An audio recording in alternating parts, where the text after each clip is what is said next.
This is Chalet refugee camp in the north of the country, and it's been here now for 17 years, enduring testament to Afghanistan's wars.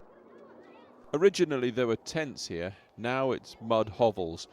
Chalet's taken on an air of permanence like the Palestinian camps of Lebanon, except the poverty and despair here is on an altogether different level. Sadiqa, a wealthy woman from Kabul, has made the long journey up here with an agent, Nargis. Sadiqa, in the leather coat, has come shopping. And our team will have to move carefully here. It's not clear they'll be able to film what's about to happen. Because Sadiqa has come to buy a child, a boy, obviously. Nobody wants a girl. And in the desperate poverty of Chalet refugee camp, a father, Nek Mohammed, is willing to sell a son. It is the only way he can feed the other children through the coming winter. She wants to buy Qasem, who's 8 years old. Nargis, the agent, has already bought one of Qasem's brothers.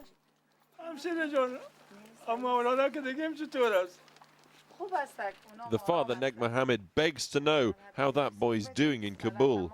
He's fine, they say. And Sadiqa buys the other son, Qasem.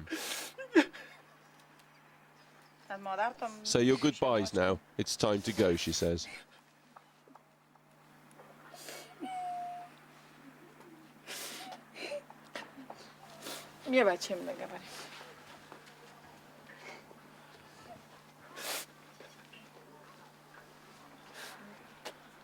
At this point, our translator had to ask, surely this is wrong.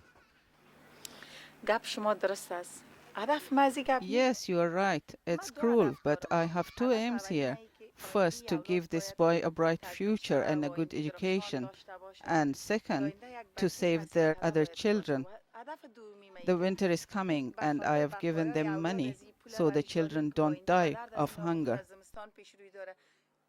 The going rate for an 8-year-old boy in Afghanistan today, $1,500. I sold a piece of my heart to stop my 4 other children dying of hunger. I don't have an elder son. I'm also sick. My kidney is failing. My body is in pain. Sadiqa and her agent Nargis were happy to be named but not shown. Nargis has brokered the deal. This is the second child they're selling because of the problems they face. We can't stand this either.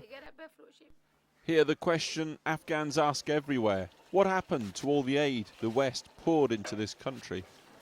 7 years of massive intervention and Afghans still live with their toilet and kitchen in the same space.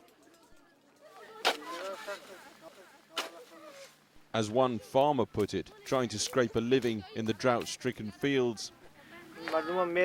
People are going to Iran and Pakistan or joining the Taliban because they're poor and don't have a future. You don't have far to go to find the Taliban. Just a few miles from the refugee camp, Mulla Meshe, Taliban commander and landowner, has a queue of people lining up with their problems. An MP's surgery, perhaps, Taliban style. Only he's not elected, of course, and you only get heard if your complaint's written down on new Taliban stationery. The Islamic Emirate of Afghanistan, it says. So here you have it, the much talked about parallel Talibanistan, gradually spreading across the country. And why? Because you can't get government officials to do anything without endless backsheesh and corruption, they say. I'm serving my people in the name of God. Because the government is not helping, people are turning their backs on them. Everyone is coming to us. It's an honor to serve our people. People like Jalal, who is blind and has a dispute over some land. So he's come here because he trusts the Taliban to sort it more than the government. And there are many, many Afghans like Jalal. Even so, the Taliban here repay this public trust with public extortion. Just a few feet away, they're taking money for electricity. The Taliban can't control the supply, but they can cut you off if you don't pay up. They have a list. Lawlessness, though, isn't the sole preserve of the countryside. Our teams come south to Kabul, a city plagued by endless kidnappings. Even here in the capital, the government so feeble that abduction is big business. Police special forces, anxious to show they're doing something, say they have intelligence that 2 young hostages are being held by a gang in the suburbs. They've set up a raid.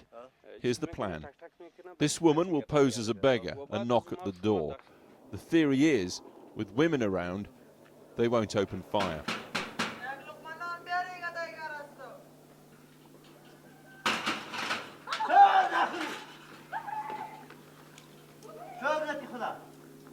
And on this occasion, it all seems to go like clockwork. 3 kidnappers marched out at gunpoint.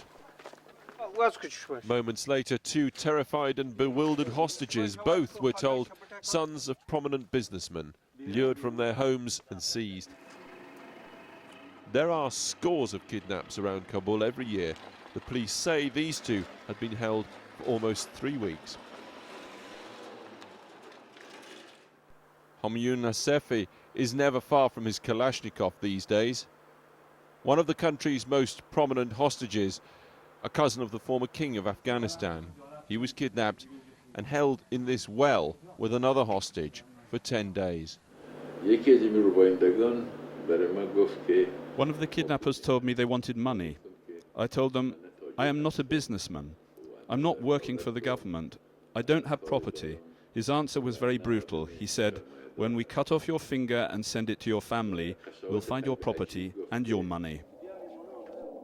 Police in Kabul reckon at least 30 people are currently abducted. Setting up a meeting with kidnappers is obviously dangerous, unpredictable.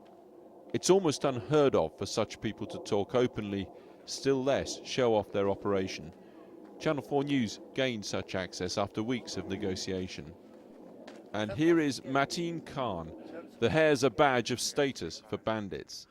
You are now in the heart of an ongoing kidnap in the suburb of Kabul. The penalty if Khan is caught is death. He's keen to try and justify himself. We are not dealing with poor people. We're only going to kidnap the people who have taken foreign money from all over the world, but who have kept it for themselves. We will kidnap their children. You see their 6-year-olds sitting in the back seat of a Lexus, the latest model, the model people abroad can't even afford.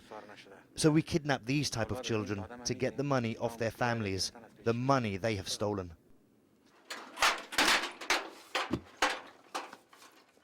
Moments later, he showed off an Afghan teenager held hostage right here in this suburb of Kabul. Is this him? Yes, this is him.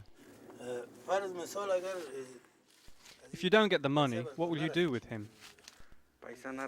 We'll sell him, or take his eyes out and bring him to the eye hospital and call his relatives, or we'll sell him to the Taliban. Apparent proof here of what's been so widely rumoured, the link between criminal gangs and the Taliban. How much would the Taliban pay? They'll pay what we want. Your time's up now. Go away. The interview was over. Children for sale, the Taliban's parallel government, and the booming kidnap business. All of them fueled by corruption, lawlessness, and the desperate need to get money, anything considered. It is the essence of what Afghanistan has crumbled to. And the hostage, well, the kidnappers said his father was rich. He'd taken money from 37 foreign countries, they said. We do not know if he made it out of here alive.